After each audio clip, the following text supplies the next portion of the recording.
जादुई तोता। एक छोटे से गांव में एक गरीब परिवार रहता था। उस परिवार में रामू और उसकी बीवी सीता उसके बेटे चिंटू के साथ रहते थे। उसी गांव में एक तोता भी रहता था। उसका नाम था रघु। वो किस्मत का धनी था। जहां भी जाता वहां किसी भी चीज की कमी नहीं पड़ती थी। एक दिन रघु उड़ते उड़ते उस गरीब परिवार के घर गया। रघु सोचता है, अरे वाह, लगता है यहाँ आज बहुत अच्छा खाना मिलेगा। मैं पेट भर के खाऊंगा। वो एक कटोरी में रखे अमरूद देखता है। अरे वाह, अमरूद, मुझे तो ये बहुत पसंद है। मैं तो इसे पेट भर के खाऊंगा। रघु तोता अमरूद खाने ही लगता है।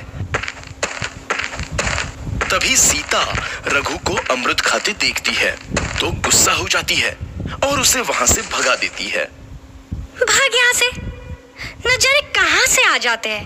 मैं तो परेशान हो गई हूँ इनसे। सीता के भगाने के बाद रघु चुपचाप से एक कोने में रहता है। धीरे धीरे उस परिवार की बरकत होने लगती है। एक दिन रामू और सीता खाना खाते वक्त बातें करते हैं। आजकल हमारी बहुत तरक्की हो रही है, काम भी अच्छा चल रहा है। रामू कहता है। इस पर सीता कहती है, सच कहा, भगवान हमेशा ऐसे ही हम पर मेहरबान रहे। बेटा चिंटू भी कहता है, पिताजी, मुझे खिलौना लेके दो ना, मेरे सभी दोस्तों के पास है। रामू कहता है, ठीक है, जरूर लाऊंगा। सीता कहती है, कितने खुश है सब, मेरे परिवार को किसी की नजर ना लगे। एक तरफ ऐसी बातें होती हैं तो दूसरी तरफ रसोई में रघु तोता भी अमरूद खाते रहता है। मजा आया, अमरूद खाया, मजा आया, अमरूद खाया, मजा आया। तभी सीता रसोई में आती है और रघु तोते को अमरूद खाते देख बहुत गुस्सा होती है। सीता रघु को बाहर निकालने के लिए पिंजरे में अमरूद रखती है। रघु जब अमरूद खाने लगता है तो पिंजरे का दरवाजा बंद हो जाता है और वो उसमें फंस जाता है। मुझे बाहर निकालो, मैं यहाँ फंस गया हूँ, मुझे बचाओ। अगले दिन सीता पिंजरा उठाकर बाहर दूर उस रघु को छोड़ देती है।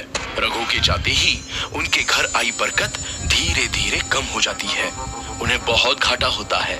सीता कहती है, ये क्या हो रहा है, अचानक इतना कैसे बदल गया? अभी तक तो सब कुछ अच्छा चल रहा था। रामू कहता है, लगता है भगवान हम पर रूठ गए हैं। चिंटू भी कहता है, लगता है अब मुझे खिलौने भी नहीं मिलेंगे। और वो रोने लगता है और बाहर चला जाता है। कुछ दिन बाद रघु तोता फिर से उस घर में आता है। वापस आया, मैं वापस आया, अब मैं जमकर अमरूद खाऊंगा।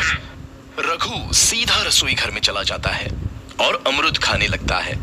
कुछ देर बाद सीता रसोई में आती है और रघु को देख कहती है, एक तो घर में पहले से इतनी दिक्कत चल रही है और ऊपर से ये तोता मुझे और परेशान कर रहा है। सीता रघु को वहां से भगा देती है।